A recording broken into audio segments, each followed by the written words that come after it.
Hello student, how are you? Myself Rajesh Chauhan. Today's date 5th December 2020. Standard 5 और हमारा जो subject है गुजराती। तो स्टूडेंट आज આપણે ગુજરાતી સબ્જેક્ટ જોવાના છીએ। ઓકે, हाँ तो स्टूडेंट આગળના લેક્ચરમાં આપણે ચેપ્ટર નંબર 12 અપંગના ઓજસ એ જોઈ ગયા છે, જેના લેખક છે કુમારપાળ દેસાઈ। બરાબર છે। તો આ ચેપ્ટરમાં આપણે એક 9 વર્ષનો છોકરો કિશોર વોલ્ટરની વાત કરવામાં આવી છે।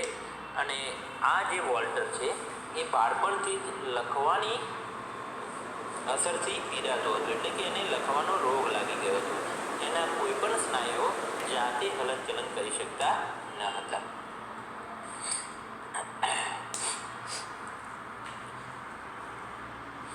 અને એને એના આ હાથ પગને જીવંત કરવા માટે એને ખરો પુરુષાર્થ આદર્યો। અને છેલ્લે દાક્તરોએ પણ એવું કહ્યું કે આ જે છોકરો છે એ પોતાની જાતે ક્યારેય પણ હલનચલન કરી શકશે નહીં। પરંતુ છતાં પણ આ જે વોલ્ટર છે હિંમત હારતો નથી અને એના પ્રયત્નો એ ચાલુ જ રાખે છે। અને એની માતાની પણ એને પ્રેરણા મળે છે। એની માતા એને કહે છે કે જો તું હિંમત નહીં હારે તો તું તે ધારીશ તે કરી શકીશ। અને આ શબ્દો એ મનમાં રાખીને એને આ ચાલવાના પ્રયત્નો સતત ચાલુ રાખે છે। આ વ્હીલચેર અથવા તો નાનકડી એવી ઘોડી લઈને ચાલતો હોય છે, પરંતુ એની કસરત એ ચાલુ રાખે છે અને કસરતની સાથે સાથે દાક્તરોની દવાઓ પણ નિયમિત લેતો હોય છે। અને દાક્તરોએ તો એવું કહ્યું હોય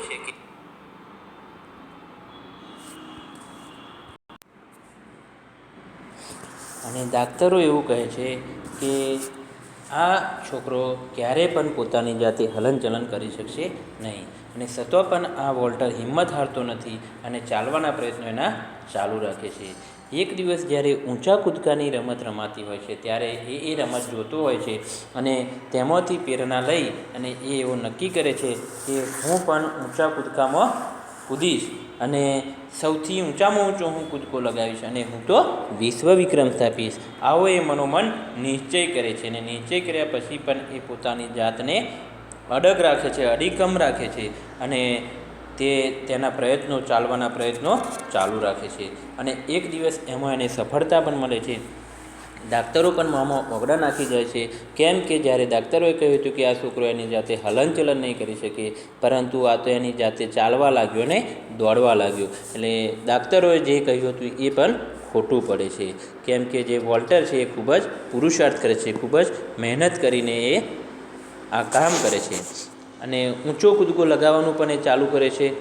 અને એક દિવસ વિશ્વ ઓલિમ્પિકના પહેલા જ દિવસે તે 2 મીટર અને 4 સેન્ટીમીટર જેટલો ઊંચો કૂદકો લગાવીને વિશ્વ વિક્રમ સ્થાપે છે। એટલે આ હતી આપણે વોલ્ટરની કહાની જોઈ ગયા છીએ, એના સ્વાધ્યાયના પ્રશ્નો અને પ્રશ્નોના જવાબો પણ જોઈ ગયા છીએ। ઓકે સ્ટુડન્ટ, જો હવે આપણે ચેપ્ટરની શરૂઆત કરીએ છીએ।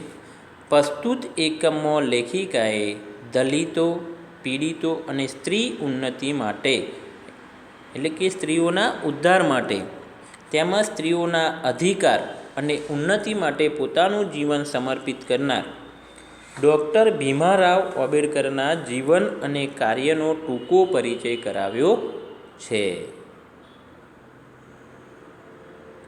વિશ્વના બંધારણમાં ગણનાપાત્ર એવું ભારતનું બંધારણ ઘડીને બંધારણના ઘડવૈયા તરીકે ખ્યાતિ મેળવનાર ડૉક્ટર બાબા સાહેબ આંબેડકરને ભારત રત્નના ઉચ્ચ ખિતાબથી સન્માનિત કરવામાં આવ્યા હતા। એટલે ભારત રત્ન એવો પુરસ્કાર આપવામાં આવ્યો હતો। હવે આપણે ચાલુ કરીએ। આશરે 100 વર્ષ પહેલાંની આ ઘટના છે। જો કેટલા વર્ષ પહેલાંની? 100 વર્ષ પહેલાંની ઘટના છે।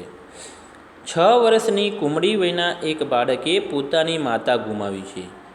100 વર્ષની કુમળી વયનું એક બાળક છે અને એને પોતાની માતા ગુમાવી છે। અને એના પિતા રામજીભાઈ લશ્કરી શાળામાં શિક્ષક છે હવે આ જે માતા ગુમાવી છે એ બાળકના પિતા રામજીભાઈ લશ્કરી શાળામાં શિક્ષક છે. માતૃસુખ ગુમાવનાર પુત્રના વોકડિયા વાડમાં પિતા હાથ પસવારી રહ્યા છે. માતૃસુખ ગુમાવવું એટલે કે માતાનું જે સુખ હોય, માતાનો જે પ્રેમ હોય એ ગુમાવી નાખ્યું છે, કેમ કે એમની માતા મૃત્યુ પામી છે. ચારેય દિશાઓમાં એમને જાણે કે અંધકાર દેખાઈ રહ્યો છે. હવે આ પિતા જે રામજીભાઈ છે એમને ચારેય દિશાઓમાં અંધકાર દેખાઈ રહ્યો છે અને વિચારે છે કે મારા આ સૌથી નાના દીકરાનું શું થશે. એના મનમાં પ્રશ્નો થાય છે કે મારા આ સૌથી નાના દીકરાનું શું થશે. હું એને સંભાળી શકીશ? એની માતાનું સ્થાન લઈ શકીશ? આવા પ્રશ્નો આ પિતા રામજીભાઈના મનમાં થાય છે અને થોડી વારમાં જ એમને મક્કમ નિર્ધાર કરી લીધો અને થોડી જ વારમાં એમને એવો નિર્ણય લઈ લીધો કે નાનકડા ભીમરાવને હું બનાવી ગણાવીને સારો નાગરિક બનાવીશ. શું નિર્ણય લીધો?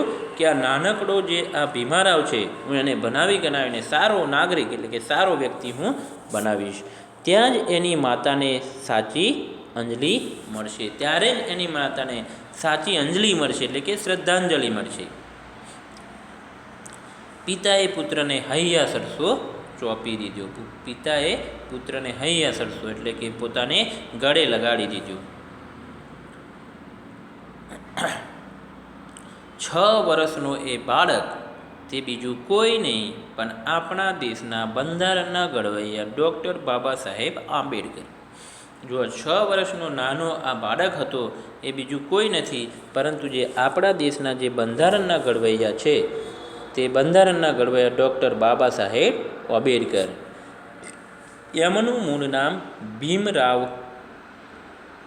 નામ ભીમરાવ હતું અને માત્ર 6 વર્ષની જ ઉંમરે એમની માતા ભીમાબાઈનું અવસાન થયું હતું.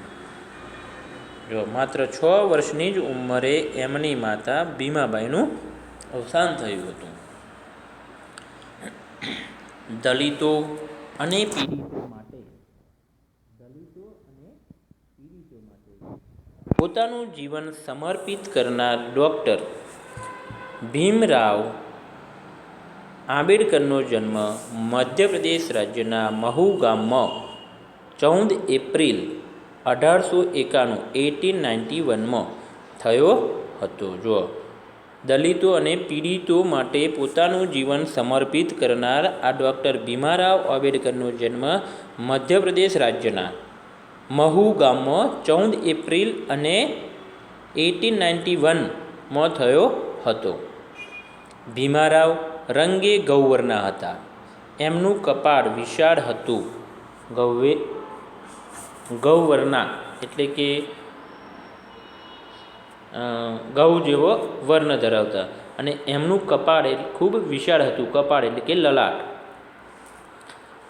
કપાળનો સમાનાર્થી શબ્દ થાય છે સ્ટુડન્ટ લલાટ, એટલે એમનું લલાટ ખૂબ વિશાળ હતું.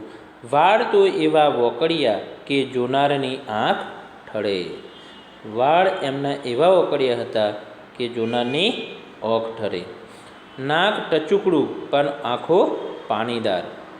પરિવારમાં એ સૌથી નાના એટલે મા બાપના લાડકોડ સારે પેઠે પામ્યા, પરંતુ દુર્ભાગ્યે માતાનું સુખ વહેલું છીનવાઈ ગયું. જો અહીંયા ડૉક્ટર બાબા સાહેબ આંબેડકરનો એનું વર્ણન આપેલું છે કે રંગે ગૌવર્ણ હતા, એમનું કપાળ ખૂબ જ વિશાળ હતું, વાળ તો એમના વોકડિયા કે જોનારની આંખ ઠરે અને નાક ટચુકડું પણ આંખો પાણીદાર. એવું. દલિત એટલે દબાયેલું, અંજલિ એટલે ખોબો, પસરાવવું એટલે પંપાળવું, વય એટલે ઉંમર અને ઘટના એટલે બનાવ.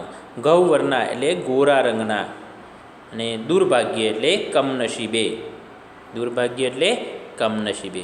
હવે આમાંથી તમને પ્રશ્ન પૂછવામાં આવે કે ડૉક્ટર ભીમરાવના માતા પિતાનું નામ શું હતું, તો આમાંથી આ પેરેગ્રાફમાંથી તમને પ્રશ્નનો જવાબ મળી જશે કે ડૉક્ટર ભીમરાવના પિતાનું નામ રામજીભાઈ અને માતાનું નામ ભીમાબાઈ હતું. બીજો પ્રશ્ન એવો થાય કે ડૉક્ટર ભીમરાવનો જન્મ ક્યાં અને કઈ સાલમાં થયો હતો, તો આનો જવાબ પણ છે કે ડૉક્ટર ભીમરાવનો જન્મ મધ્યપ્રદેશના મહુ ગામમાં 14 એપ્રિલ 1891 થયો હતો. બરાબર છે. તો આ બે પ્રશ્નો અહીંયા આઈએમપી તરીકે તમને પૂછી શકાય છે આ પેરેગ્રાફમાંથી. Okay student. હવે આગળ, એ જમાનામાં સમાજમાં જ્ઞાતિ પ્રથાનું દૂષણ જોરમાં. હવે જો જ્ઞાતિ પ્રથા એટલે કે અલગ અલગ જ્ઞાતિઓ પોતાની રીતે પોતાની જ્ઞાતિનું જે વર્ચસ્વ છે એ જમાવવા માટે પ્રયત્નો કરતી. એટલે કે એ જમાનામાં સમાજમાં જ્ઞાતિ પ્રથાનું દૂષણ જોરમાં હતું.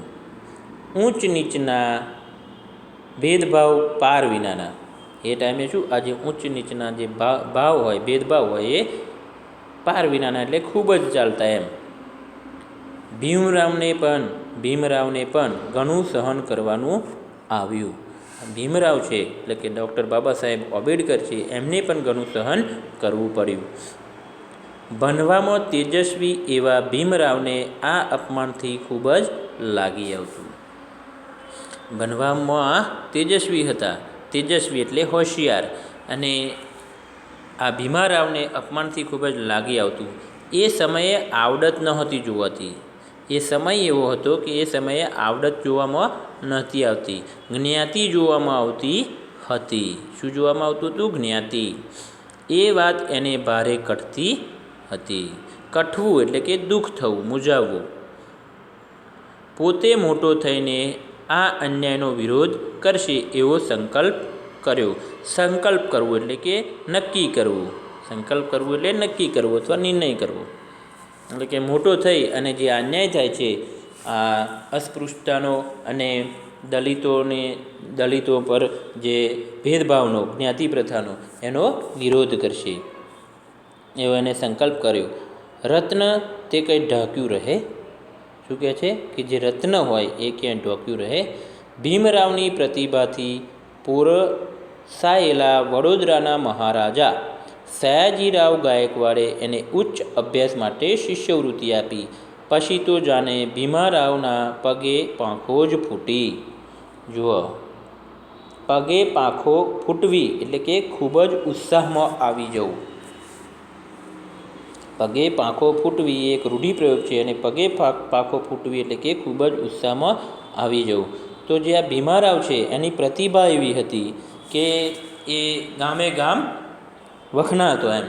એટલે કે એને જે એના પોરસાયેલા વડોદરાના મહારાજા, એટલે વડોદરાના મહારાજાના આંખમાં આ જે છે ભીમારાવ આવ્યા, અને મહારાજા સયાજીરાવ ગાયકવાડે એને ઉચ્ચ અભ્યાસ માટે શિષ્યવૃત્તિ પણ આપી. એટલે કે શિષ્યને તેના ખર્ચ પેટે મળતી મદદ.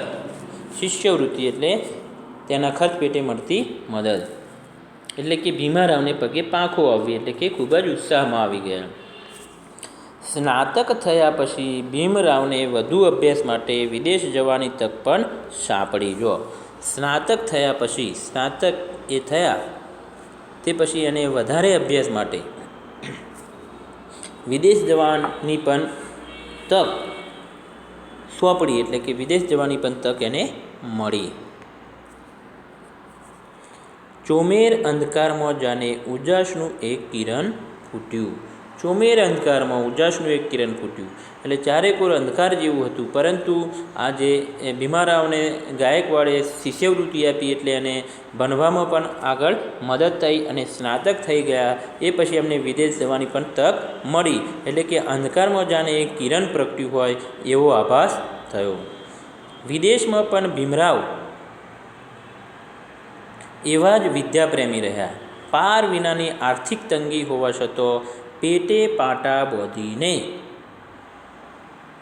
તેઓ સંદર્ભ ગ્રંથોની ખરીદી કરતા. પેટે પાટા બાંધવા એ એક રૂઢિપ્રયોગ છે. પેટે પાટા બાંધવા એટલે કે ખૂબ જ દુઃખ વેઠવું, ખૂબ જ મહેનત કરવી, અને આ સંદર્ભ ગ્રંથોની ખરીદી કરતા. ભીમરાવ હવે ડૉક્ટર ભીમરાવ આંબેડકર બન્યા. ભીમરાવ હવે ડૉક્ટર ભીમરાવ આંબેડકર બન્યા. MA PhD અને D.Litt સુધીની પદવી એમને પ્રાપ્ત કરી. જો MA થયા, PhD થયા અને D.Litt સુધીની પદવી એમને પ્રાપ્ત કરી. કાયદો અને અર્થશાસ્ત્રનો અભ્યાસ એમણે લંડન જઈને કર્યો. કાયદો અને અર્થશાસ્ત્રનો અભ્યાસ પણ એમણે લંડન જઈને કર્યો. ડૉક્ટર આંબેડકરની પુસ્તક પ્રીતિ વિશે જાણીને તો આપણને આનંદ સાથે નવાઈ પણ થશે. નવાઈ એટલે આશ્ચર્ય. એટલે કે જે આ ડૉક્ટર આંબેડકર હતા એમની પુસ્તક પ્રીતિ એટલે પુસ્તક પ્રત્યેનું એમનું પ્રેમ હતો એ જાણીને આપણને આનંદ પણ થશે અને નવાઈ પણ લાગશે, એટલે કે આશ્ચર્ય પણ થશે. સમયનું મૂલ્ય તો તેઓ સમજ્યા હતા અને એટલે જ મૂલ્ય એટલે કિંમત. સમયનું મૂલ્ય તેઓ સમજ્યા હતા અને એટલે જ એમનો ફુરસદનો સમય વાંચનમાં જ વ્યતીત થતો. એમનો જે ફુરસદનો સમય હતો એ વાંચનમાં જ વ્યતીત થતો હતો. અનુકૂળતા થાય કે તરત જ તેઓ પુસ્તકોની દુકાને પહોંચી જતા. એમને અનુકૂળતા થાય એટલે જ્યારે એમને પાસે પૈસાની સગવડ થાય ત્યારે તેઓ પુસ્તકની દુકાને પહોંચી જતા. આશરે 2000 જેટલા દુર્લભ ગ્રંથોનો એમણે સંગ્રહ કર્યો. 2000 જેટલા પુસ્તકોનો એમણે સંગ્રહ કર્યો હતો. પેટની ભૂખ વેઠીને પુસ્તક ખરીદનાર વ્યક્તિ મહાન કાયદાશાસ્ત્રી ન બને તો જ નવાય. જો આ પેટની ભૂખ વેઠી અને આવા જે પુસ્તકો ખરીદનાર વ્યક્તિ હોય એ મહાન કાયદાનો શાસ્ત્રી ના બને તો જ નવાઈ કહેવાય. ડૉક્ટર બાબા સાહેબ તો એવા પુસ્તક પ્રેમી કે દુર્લભ પુસ્તક મેળવવા વહેલી સવારે માઇલો લગી ચાલીને વાંચનાલયે જાય. જો આ બાબા સાહેબ આંબેડકરનો પુસ્તક પ્રેમ કેવો હતો કે દુર્લભ પુસ્તકો મેળવવા માટે, દુર્લભ એટલે કે સહેલાઈથી ન મળે તેવા, દુર્લભ એટલે સહેલાઈથી ન મળે તેવા એવા પુસ્તકો મેળવવા વહેલી સવારે માઇલો સુધી ચાલીને જતા. અને વાંચનાલય એટલે લાઇબ્રેરી અને મોડે સુધી વાંચનાલયમાં બેસીને વાંચ્યા કરે અને ત્યાંથી પાછા આવીને પાછું વાંચવાનું. છે ને નવાઈ ભરી વાત.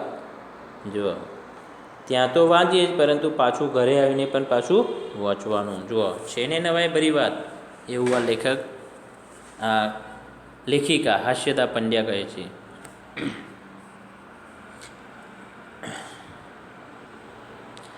સંઘર્ષ વેઠીને આટલા ઊંચા દરજ્જાનું શિક્ષણ મેળવ્યું.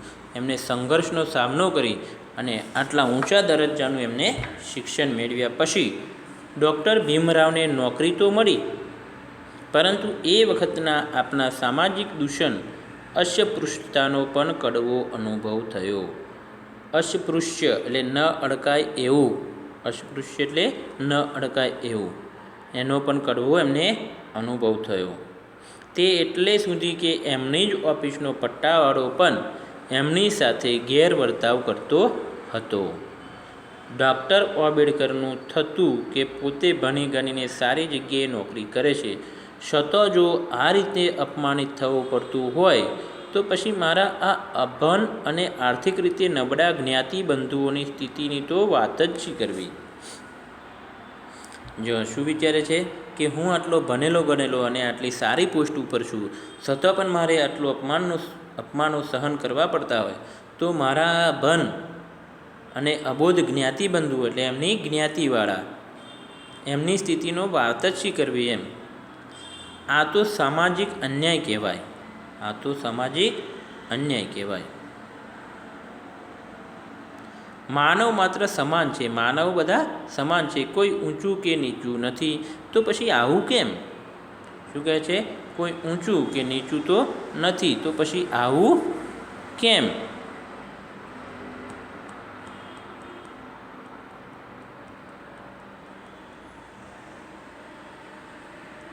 તેમને મૂકનાયક નામનું એક